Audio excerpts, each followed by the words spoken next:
The two things that most attracted me to this project were MCU and Halloween.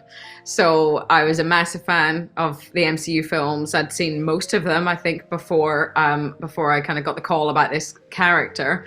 And then, of course, I went and caught up on all the other ones as well that I hadn't seen. And, you know, I'm a huge fan, so I really would have been involved in anything that they wanted me to do in that world. But the added bonus of it being a Halloween special, which I am just the biggest Halloween fan in the world. My whole family has always found Halloween incredibly important, and it's big in my household.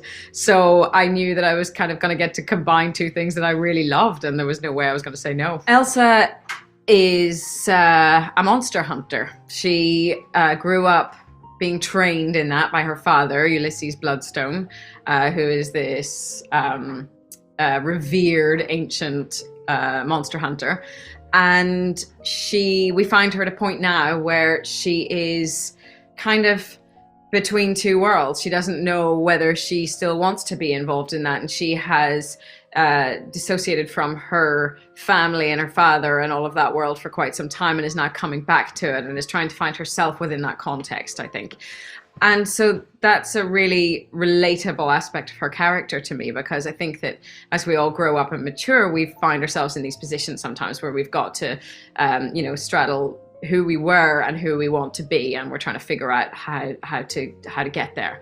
So I thought that brought along a lot of vulnerability to her, and a lot of humanity that I was really interested in exploring. Her look is very practical. She is in leather and jeans and boots and gear that she can go on a monster hunt in. And I loved that whole thing because it was very practical. I was able to really move in it. It was, I was able to do my stunts, and it was really comfortable. And I think my favorite thing about her are the little streaks of color that I have in my hair. I wanted to keep them, but I wasn't able to. This being my first MCU project, the thing that I most enjoyed was that it felt really collaborative and really creative, and actually kind of like we were making a little independent movie that, just a passion project. So I often forgot that it was within the context of this huge universe that I've been a fan of. And that was really unexpected to me, because I know that the way all of these characters and stories and everything all link up, I thought that everything would be a lot stricter, and yet it still felt like a really artistic, creative process. And that for an actor is just really, it's a dream. So I really enjoyed the whole thing of being able to develop this character, be able to work through the scenes and be able to change little bits, and things were, constantly in flux. And that just made it feel like we were, getting to be really creative, and we had a great time with it. We had a surprising amount of fun as a cast on that set for something that we were filming that was really quite dark and scary, and we just had a huge number of laughs. I mean, we had a lot of scenes, or good few scenes, where it was all of the cast in together, particularly towards the beginning of the shoot, and so we'd all be there just feeling kind of like we were part of something really special, and we just laughed a lot. Everybody was really lovely to get along with, and I especially adored working with Gael, who plays Jack.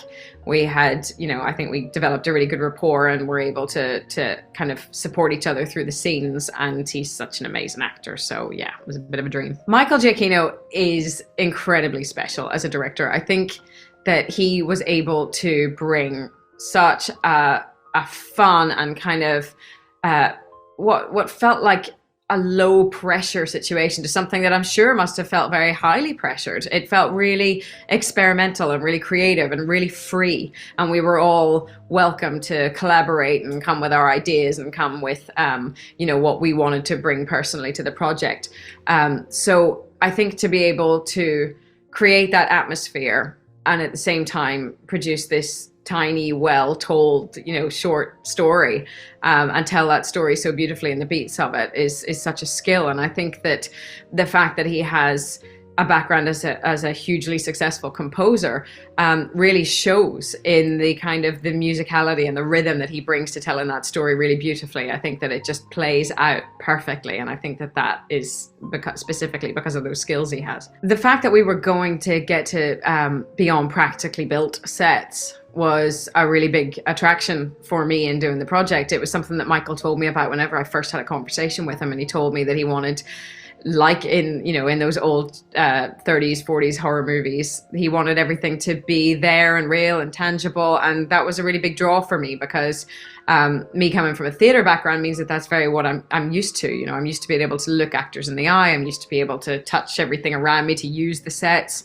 And that's the kind of, you know, it's the kind of acting that I like to do. So I was thrilled to hear that, and getting on those sets, it was amazing, because, you know, we had this big maze set, and it was that, you know, we all kept getting lost in it. And, you know, you'd put down your water bottle and then you'd finish a scene and go back to get it, and you'd realize that you've no idea which end of the space it was at. And we were all just always, you know, walking around trying to find where we were supposed to be. So, you know, again, it adds to the whole fun of the thing, but it really made performing in those spaces so much more fulfilling. I think what's in store for viewers whenever they watch the special is scary, thrilling, vintage horror, but at the same time there is real heart to the story. You know, the humanity, I think, of the characters is what is the linchpin of the whole thing. And I think that particularly the connection between Jack and Elsa grounds it in a real humanity that I think is really beautifully told. So yes, it's horror and it's scary, and I hope that people are, you know, are scared by it, but I also hope that they come away moved by it.